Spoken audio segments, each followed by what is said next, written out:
මේ තියෙන්නේ කරදරකාරී කැරපොත්තන්ගේ බිත්තර. බලන්නකො ඉතින් මේ මෑට වගේ දෙන එක බිත්තරයකින් කොච්චර පැටව් ගානක් එනවද කියලා.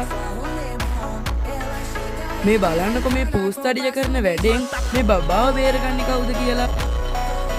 මේ බලන්නකො පූසෙට කරන්න පුළුවන් වැඩක්ද මේක මේ කරලා තියෙන්නේ. පත ඉදි කට්ටන්නේ මේ පූස මේ ගිලලා තියෙන්නේ.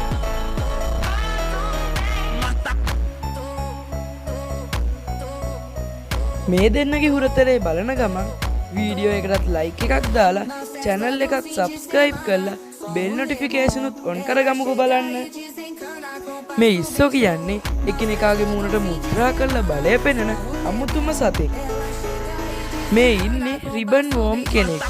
මෙයා මේ සුදු පාට විදින දැල වගේ දේ මොකක්ද කියලා දන්න කෙනෙක් පහලින් කමෙන්ට් කරගෙන යන්කෝ.